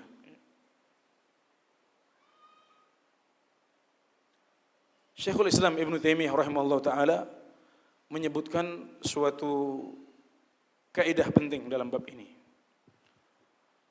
Beliau mengatakan pendapat dalam madhab itu ada 3 tingkatan.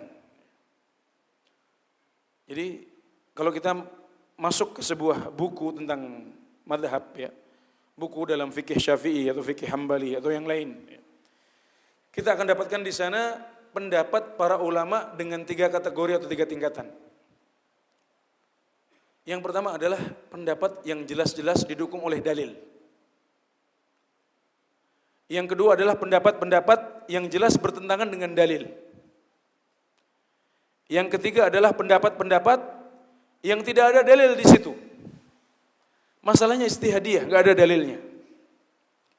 Maka kata Ibnu Taimiyah, adapun yang pertama yang jelas didukung oleh dalil, ikuti itu, jangan tinggalkan. Yang jelas-jelas bertentangan dengan dalil, tinggalkan, jangan pernah diambil. Adapun yang tidak ada dalil di situ, ya, ada masalah-masalah yang ijtihadiyah, Pak. Enggak ada dalilnya. Ini disebut masail ijtihadiyah, masalah ijtihadiyah. Kata beliau, kalau engkau suka, berfatwalah dengan yang ada di madhab. Kalau engkau tidak suka, engkau bisa berfatwa dari yang di luar madhab. Berfatwa dari madhab yang lain, silakan. Ini sikap ini juga enak sekali, indah sekali. Karena kalau kita nanti sudah masuk ke buku-buku fikih, kita kadang-kadang akan bingung, ini sebaiknya gimana kita bersikap. Nah kalau kita pakai kaidah ini kita akan enak. Yang didukung dalilnya jelas, ini yang kita ambil, kita ikuti. Oh ini ada pendapat dari Malik, tapi berselisih dengan hadis. Oh jelas, tinggalkan, ambil hadisnya. Masalah yang ketiga, oh ini cuma kias-kias aja nih, nggak ada dalilnya ini. Nah di sini kita longgar di sini. Kalau kita suka, kita boleh berfatwa, menjawab pertanyaan mad'u kita, para murid-murid kita dengan apa yang ada di madhab kita. Kalau kita kurang puas, nggak tenang, bisa kita ambil dari madhab yang lain. Karena ini longgar di sini. Dan Syekh Sulaiman Ruhaili hafizahullah ta'ala mengatakan, saya telah merenung tentang hal ini. Saya telah merenungi hal ini. Itu masalah seputar para imam dan para madhab ini. Para imam dan madhab ini, kemudian saya menemukan sesuatu yang agung. Beliau mengatakan, masing-masing dari keempat imam ini, Abu Hanifah, Malik, Syafi'i dan Ahmad, semuanya Allah berikan kelebihan dalam ilmu Al-Quran. Semuanya paham Quran. Semuanya punya ilmu yang dalam Al-Quran. Kemudian Allah Subhanahu wa taala berikan keistimewaan untuk Imam Malik dan Imam Ahmad dalam ilmu hadis, ilmu sunnah.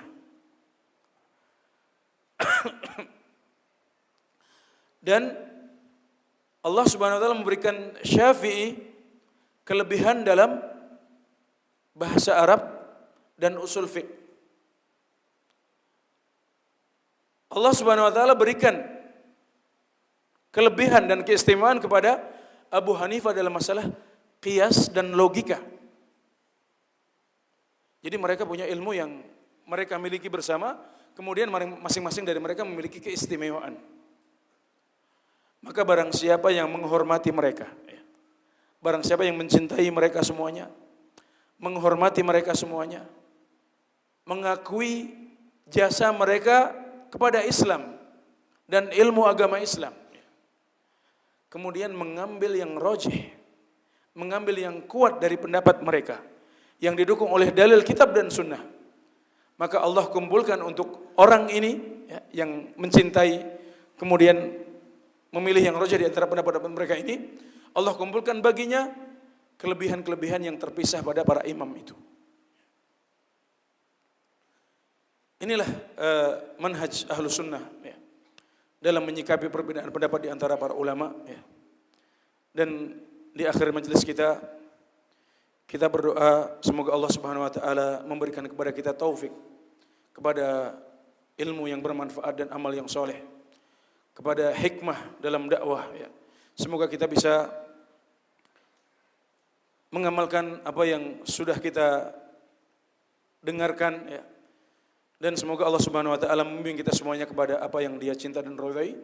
Demikian wallahu taala a'lam. Wassallallahu ala nabiyina Muhammad wa ala alihi wa sahbihi wasallam.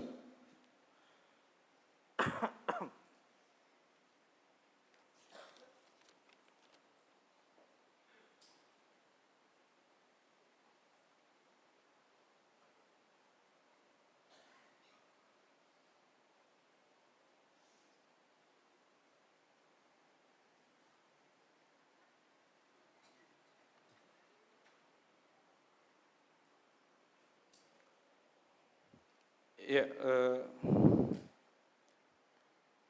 ada pertanyaan yang sudah sampai di meja saya. Ya.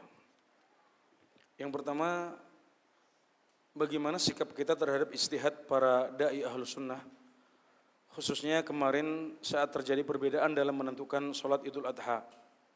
Sebab kemarin ada jeda 1 hari, sholat Id, bab ikut pemerintah. Tapi ini jawabannya saya kembalikan kepada antum semuanya sekarang. Sudah tahu kaidahnya kan? Ya sekarang kita coba terapkan kaidah tadi untuk menjawab pertanyaan ini.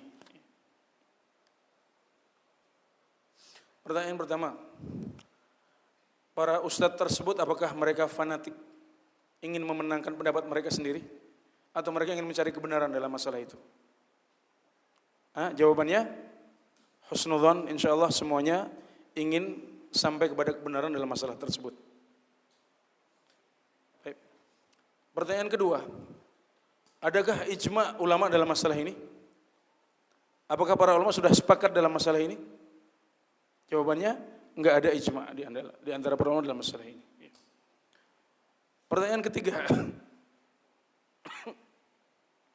adakah dalil yang sahih ya, jelas, gamblang seputar masalah ini dan sudah sampai kepada semua ulama, semua ustadz kita yang berselisih, berbeda pendapat? Jawabannya enggak ada juga. Jadi ini adalah khilaf yang mu'tabar ya.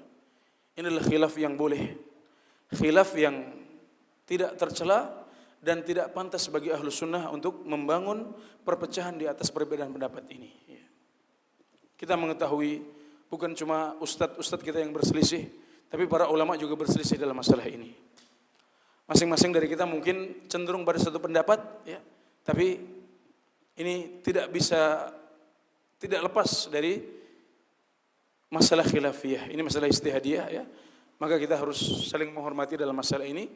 Kalaupun kita mengambil salah satu di antara dua pendapat itu, maka ikutilah pendapat tersebut karena lebih didukung oleh dalil yang kuat menurut kita. Kemudian hormati pendapat yang kedua dan tidak usah berpecah belah. Tidak usah berpecah belah. Dan tentunya kita mengetahui bahwasanya perbedaan pendapat dalam masalah Idul Adha ya, lebih dalam, ya, lebih pelik daripada perbedaan pendapat dalam masalah masuknya Idul Fitri. Kalau dalam masalah Idul Fitri, saya bisa katakan tadi bahwasanya untuk menentukan masuknya bulan Dzulhijjah ya. Maksudnya bulan Syawal itu para ulama terdahulu sudah menukil ijma dalam masalah itu ya. Jadi perselisihan dalam masalah itu bisa kita katakan merupakan perselisihan yang tidak mu'tabar.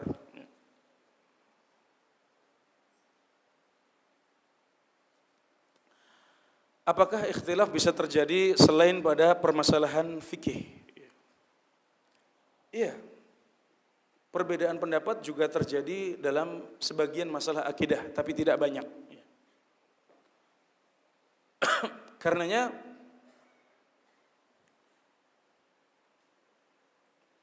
kalau ada sebagian saudara kita ya, yang menyelisih kita dalam masalah-masalah akidah,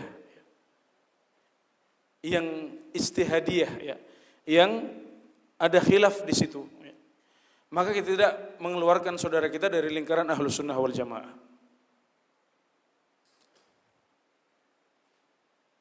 Misalnya perbedaan pendapat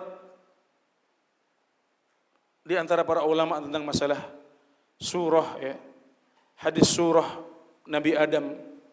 Aku telah menciptakan Adam sesuai dengan gambarku atau surahku. Ada sebagian yang mengatakan maksudnya adalah surah Nabi Adam. Ada yang mengatakan surah Allah Subhanahu wa taala. Ini khilaf dalam masalah akidah. Tapi itu masalah khilafiyah. Yang menyelisih kita dalam masalah ini kita enggak keluarkan dari lingkaran Ahlus Sunnah wal Jamaah.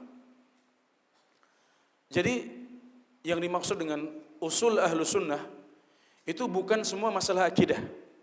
Tapi masalah-masalah akidah yang disepakati oleh para ulama. Ini yang tidak boleh diselisihi. Yang barang siapa menyelisihinya maka dia keluar dari Ahlus Sunnah wal Jamaah. Itu yang disebut sebagai usulu ahli sunnah. Pokok-pokok ajaran Ahlus Sunnah wal Jamaah. Ada sebagian masalah akidah yang diperselisihkan maka kita tidak bersikap terlalu keras dalam masalah tersebut. Ya.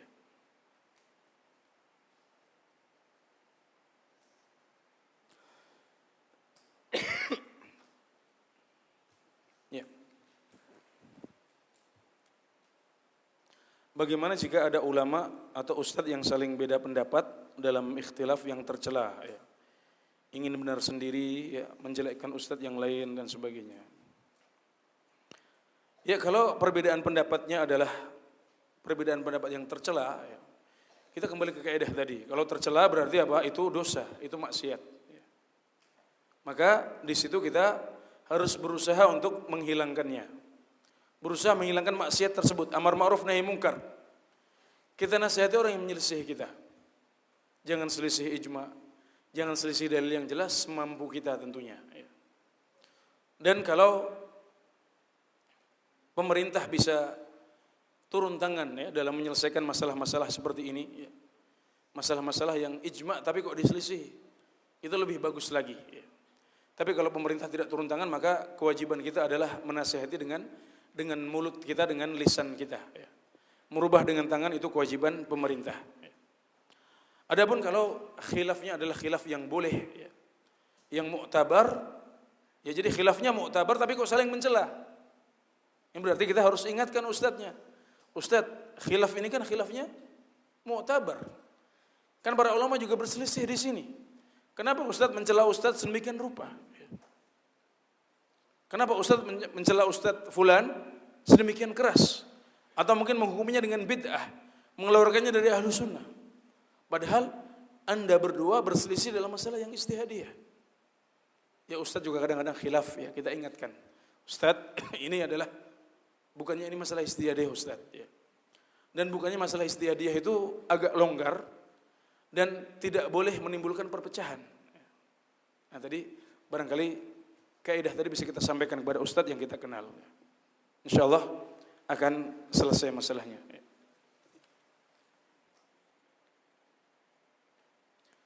Ya, bagaimana kita menyikapi tentang sebagian dai yang membolehkan ikut pemilu? Ya, ini juga sebenarnya gampang aja kan kalau sudah tahu kaidahnya kan. Kembali ke tadi, insyaallah setelah ini semuanya bisa menjawab insyaallah kalau ada muncul pertanyaan seperti ini. Tapi saya sekali lagi akan melatih saya di sini. Saya latih lagi ya biar lebih matang nanti. Baik, ada ijma dalam masalah ini?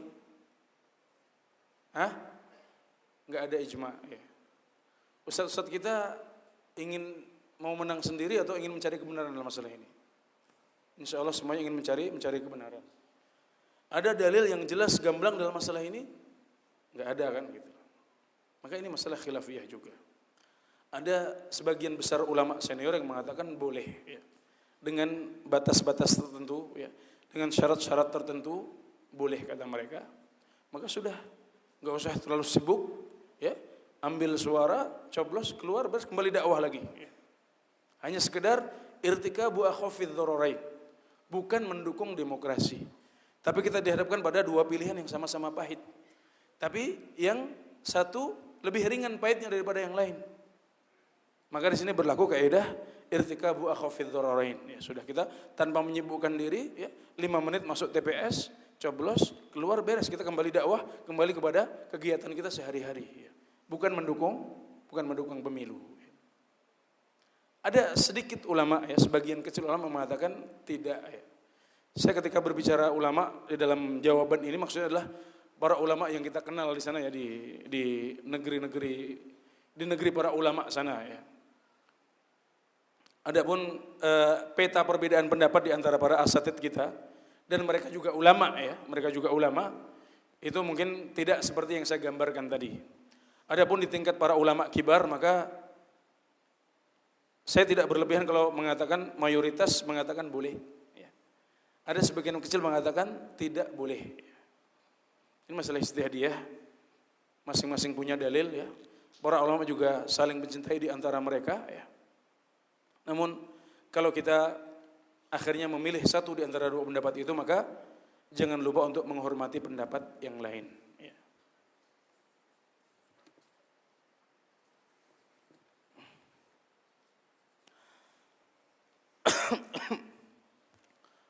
Apa perbedaan yang mendasar antara salafiyun dengan sururiyun? Dan bagaimana kita menyikapinya? Ya. Syukran, ya. Jazakallah khairan. Istilah sururi itu bukan fata morgana ya. Itu ada di kitab para ulama ya.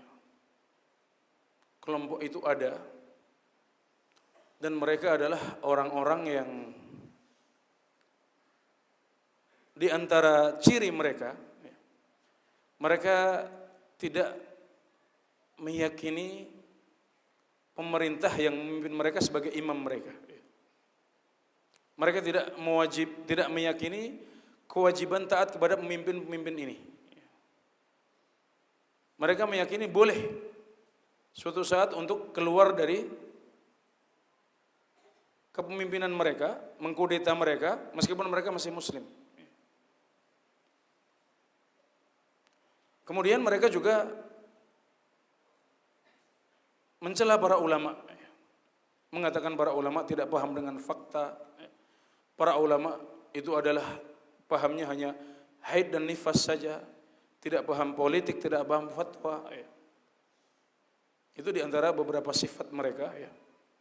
Dan dulu sebagian kita kesulitan untuk membedakan, karena kadang-kadang penampilannya sama. Tapi revolusi Arab yang belakangan membuka tabir itu. Karena ternyata ada di antara orang-orang yang kita sangka sebagai saudara kita ya, penampilannya sama dengan penampilan kita. Terlihat padanya kecintaan pada sunnah secara zahir ya. Tapi ternyata mereka tidak sabar dengan ujian kezaliman pemerintah ya. Maka saat terjadi revolusi Arab di berbagai negara ya, banyak di antara mereka yang selama ini tidak diketahui statusnya seperti apa, ternyata mereka adalah menjadi orang-orang yang berada di garda depan dalam menurunkan pemerintah yang mereka anggap zalim. Jadi kelompok ini ada dan adapun siapa itu salafiyun, insyaallah yang hadir semuanya sudah paham ya. Dan dengan menyebutkan siapa sururi, maka kita akan mengetahui siapa salafi ya. Dan masalahnya adalah ketika sebagian orang salah vonis ya. Jadi mereka menuduh orang-orang ya, yang enggak sururi sebagai sururi ya. Dan ini juga sering kita temui dalam lapangan ya. Mereka itu antara dua hal ya. Yang pertama, mereka tidak paham apa itu sururi. Yang kedua, mereka tidak mengetahui secara benar siapa orang yang mereka vonis ini. Jadi mereka tidak bisa lepas dari dua kondisi ini. Nah, maka untuk yang seperti itu kita ingatkan untuk takut kepada Allah Subhanahu wa taala ya. Kita berselisih dengan mereka dalam masalah-masalah yang ijtihadiyah ya. Tapi catatan kita untuk mereka adalah jatuh dalam perkara-perkara yang para ulama tidak berselisih. Gak ada seorang ulama pun yang berbeda pendapat tentang hukumnya menyakiti saudara sama muslim, ya. Menghukumi seorang muslim dengan sesuatu yang tidak dia kerjakan, mencela dia dengan sesuatu yang dia tidak pernah lakukan. Gak ada seorang ulama pun yang mengatakan itu boleh, ya. Adapun masalah mengambil bantuan dari lembaga donatur, ya, atau tentang jihad di tempat tertentu, ya, maka kita semuanya mengetahui bahwasanya itu adalah masalah ijtihadiyah. Para ulama berbeda pendapat di sana dan tetap saling hormat di antara mereka, ya.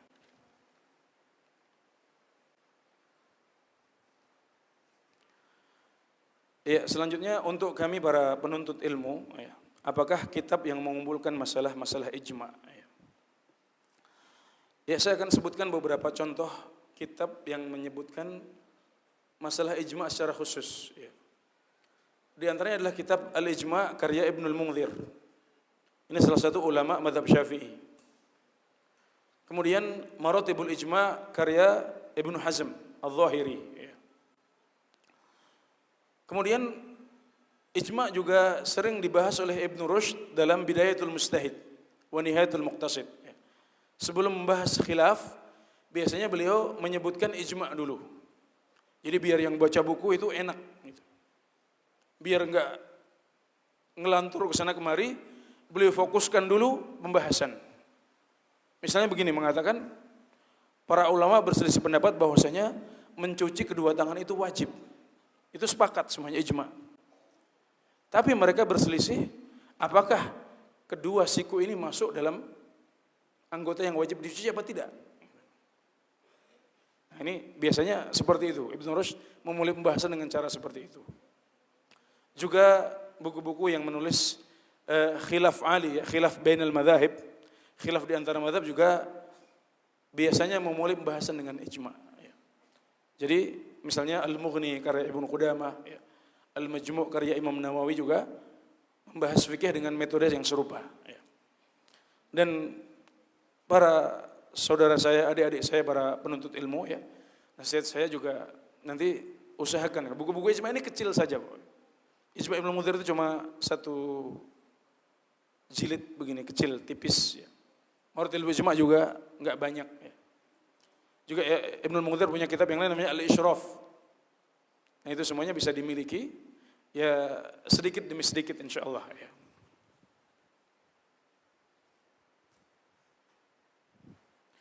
Ya, ikhtilaf dalam sifat sholat apakah termasuk ikhtilaf yang boleh atau ikhtilaf yang tidak boleh? Jelas, ya, sebagian besar masalah-masalah dalam sholat, dalam toharoh, dalam ibadah ini adalah masalah-masalah khilafiyah, ya. Kita sudah mengenal dari dulu para ulama berselisih pendapat di situ, ya. Maka meskipun tidak semuanya masalah khilafiyah, tapi biasanya, ya, dan sebagian besar adalah masalah khilafiyah yang kita tidak perlu terlalu keras di situ, ya.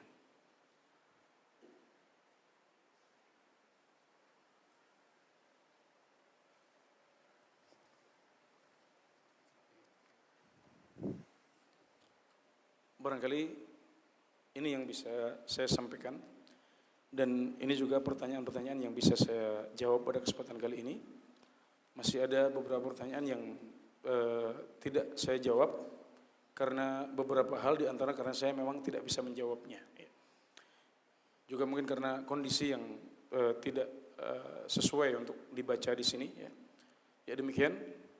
Wallahu taala a'lam. Sallallahu Nabi Muhammad wa ala alihi wa sahbihi wasallam.